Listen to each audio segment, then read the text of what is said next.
Good morning, good afternoon, or good evening, depending on when you're watching this video. Welcome to another video of the Meet the CloudStack community series. Today we're here with Andrija Panic.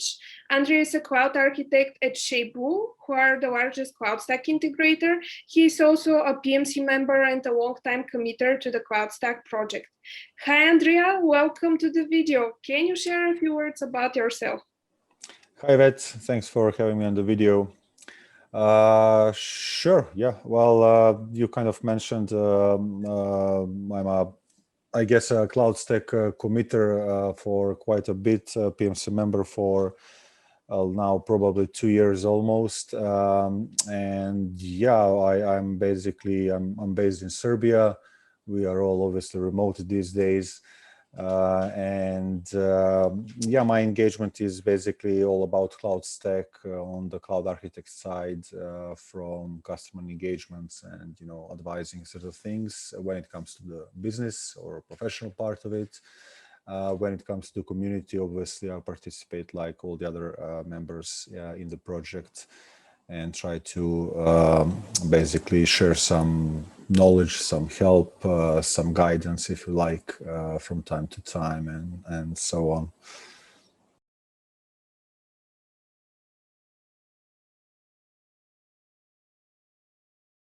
Will you share with us a little bit more about how did you start your CloudStack journey and when you started to use the technology for a first time, when you joined the community? Yes, so my first involvement with CloudStack was, I believe, in 2012 or 2013. I'm not quite sure, with version 4.0 incubating, while it was still an incubating Apache project. And my role started as a part-time consulting for a Swiss company, which later became a full-time job for me, and so on. We basically were trying to implement IaaS platform of, whatever IaaS platform would work. Some other platforms were considered at that time as well, but we basically ended up using CloudStack. That's where I actually started learning CloudStack myself. Obviously, as with any projects, you have challenges, but it was pretty rewarding, I would say, once you actually learn how to build things yourself. For the project itself, I basically joined project officially, if you want to put it in these words, as a committer back in, I believe it was 2017 or 18. I was invited by the, at that time, VP of the project, Mike Tutovsky, and he or some from the PMC members actually recognized some of my effort on both the mailing list, some engagement around the documentation updating, and basically being, let's say, engaged and helping community as much as you can at a given moment and based on your knowledge. And then I believe it was maybe roughly 2 years or a year and a half later, after continuing my involvement and obviously expanding on the level of either help or updates to certain things. I'm not a coder myself. I'm a system architect guy, so basically I did quite a bit of documentation, quite a bit of help on the mailing lists and so on. I was invited in, I believe it was 2019, as a PMC member, or maybe 2020. I'm sorry, I'm not that good with numbers these days. And yeah, basically I was elected to become a part of the PMC, and that's where I am at the moment.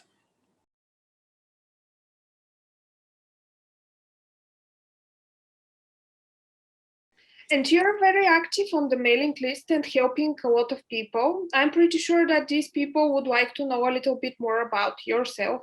What is Andrija doing in his free time while you're not coding or building clouds or writing on the mailing list? Right. Some personal things. Well, again, as I mentioned briefly, I live in Serbia, in Belgrade, the capital of Serbia. I'm married. I have 2 wonderful daughters, 5 and 9 years old.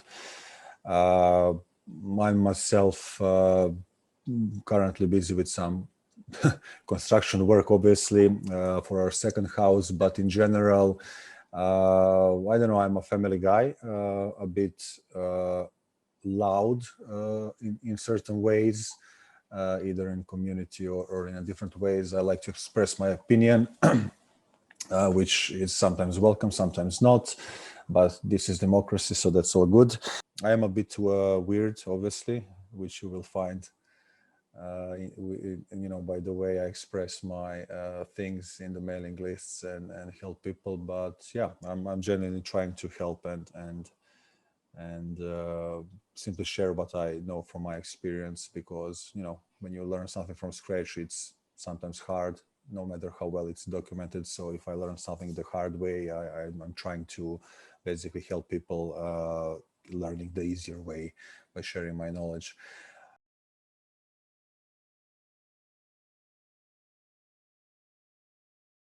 Thank you very much, Andrea. As a cloud architect, what advice will you give to the companies which are considering whether to implement CloudStack or not? What are the advantages of the technology and how they should architect their cloud so that they can get the maximum out of CloudStack? All right, yeah. So, well, without mentioning the other, let's say, software names, to be respectful with all the other, let's say, solutions out there. One of the main differences with CloudStack is basically the ease of implementation, or how easy it is to actually implement it. Now, when I say easy, we need to all understand this is not to put it in a funny way, your average website. So you cannot really take that word seriously, ease. It does take some knowledge, it does take some dedication, a lot of domain knowledge of networking and hypervisor, this and that. But in comparison to some other stacks, let's put it this way, this one is actually very easy to implement.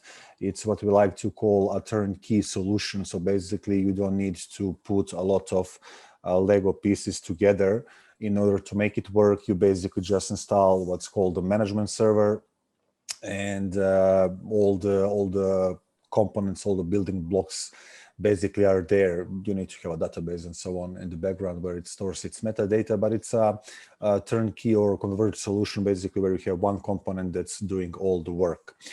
Versus some other stacks where you have to actually interface different parts of the stack in order to have it all working. Now, my advice to the companies considering CloudStack or basically some IaaS product is that you need to look for something that is stable, mature enough, does have good support in community at the first place, and that there is obviously vendor support in case you need it. But if you have skilled enough people, you're also good to actually not need a vendor support and do it on your own. And critical thing is how easy or hard it is to actually upgrade the stack to a newer version. In every software there are bugs from time to time. That's all normal, as much as we'd like to avoid it. But some stacks are almost impossible to upgrade in sense of the complexity. For CloudStack, it's pretty much the opposite. That's a couple of things, and without mentioning now some names which you can find publicly available on the Apache CloudStack website, you can go to a list of known users and you can read some names there. Some huge companies, when I say huge, I'm talking about multi-million, probably multi-billion companies are actually using CloudStack to power some part of their systems. Yeah, as I said, without mentioning names, please go to a list of known users and you will read some huge company names over there. Maturity, easy of use, of upgrade, and day-to-day management, which doesn't, in normal circumstances, CloudStack doesn't require day-to-day management, so to speak. You have to monitor your infrastructure, obviously, but you can leave it and it will happily work.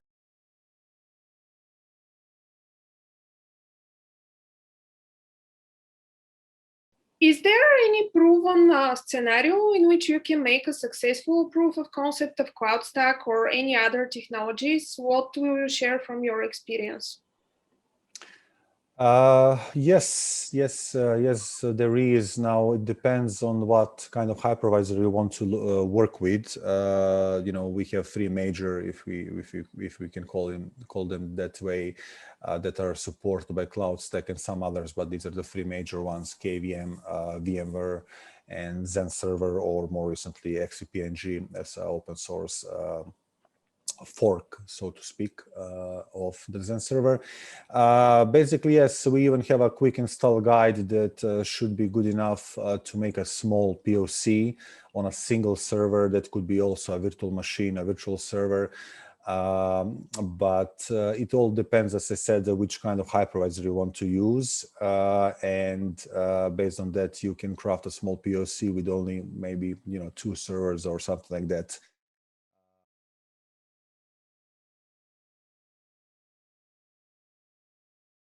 I believe that's it. Thank you, Andrea.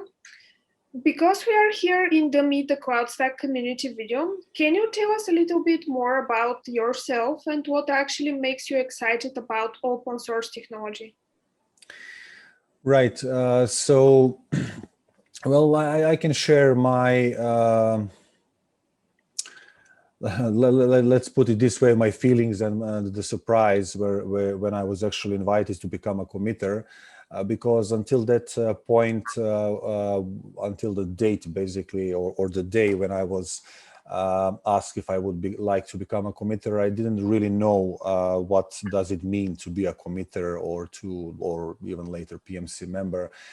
Because for me, it was not about having let's use those words, a title to put you in your CV or whatever. I simply organically felt I should be helping with my own experience, because I learned some things. I won't say the hard way, but simply experimenting myself, so some things where documentation, for example, could be improved and so on. So basically, I was very surprised when I was actually invited to ask if I would like it to be actually become a committer, and that's where I actually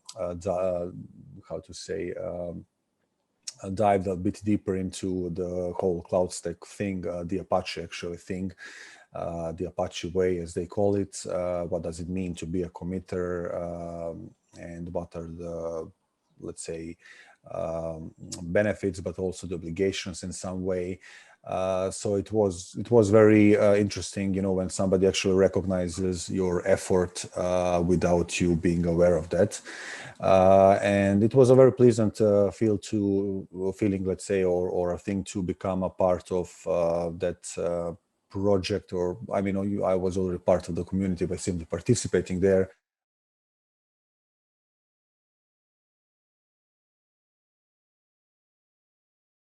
What will you advise people who are actively participating now in the community and who also want to become PMC members? My advice would be, don't force yourself into it if you don't like it. That's I don't want to say the negative part of the answer, but the positive part, and what most of the people will find, is that for most of us who are there, it's our daily job to be open. But if you really enjoy it, and if you give enough contributions to the projects by whatever way, updating documentation, updating code, fixing bugs, reporting issues, voting on releases, helping on the mailing lists, and so on and so forth, that kind of effort will be recognized by the current PMC members.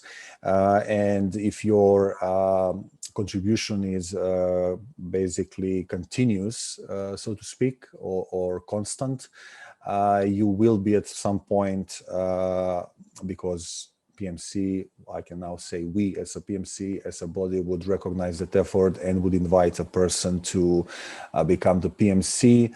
It's all about genuinely caring and participating in the project, not because you're forced to, not because you have to. It's simply something that's there if you simply show your dedication, which is obviously a nice thing.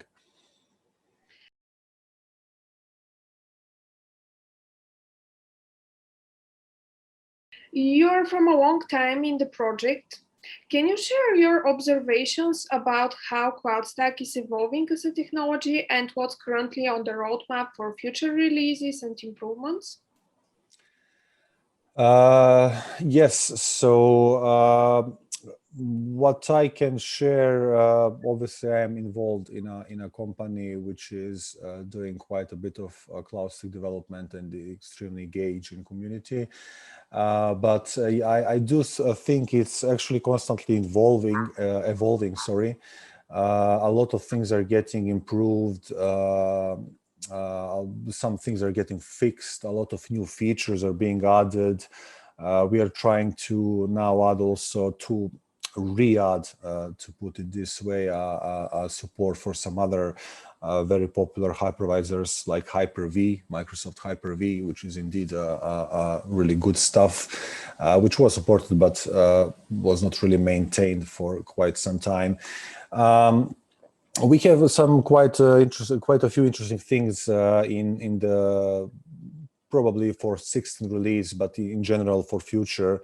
So from the UI integration of so-called VM ingestion, where you can basically import your VMs from your existing vSphere cluster that was managed by vSphere. Now you want to all of a sudden import that and into CloudStack and start to manage it in CloudStack or via CloudStack, which is an interesting thing that's already there in the API, but now we are making a very nice, very interesting user interface to actually make it more user-friendly. We are also considering, or well, actually not considering, actually actively working on supporting some other Red Hat-like operating systems for as both hypervisors and for the management server, like OpenSUSE or maybe Rocky Linux, which is now, as it seems, a nice alternative to the CentOS, which is unfortunately being well, I can say slowly dying as a project after many years, and it was a wonderful project. Then we have, as usual, a lot of bug fixes. Even most of that is thankfully old bug fixes that we never got to fix, maybe some minor new things. There is a lot of improvement about the CloudStack Kubernetes service, quite a few things. Terraform provider, for example, which is completely outside project, is now slowly, hopefully, coming under the Apache umbrella to be actively maintained, which a lot of people were using to automate things on top of CloudStack.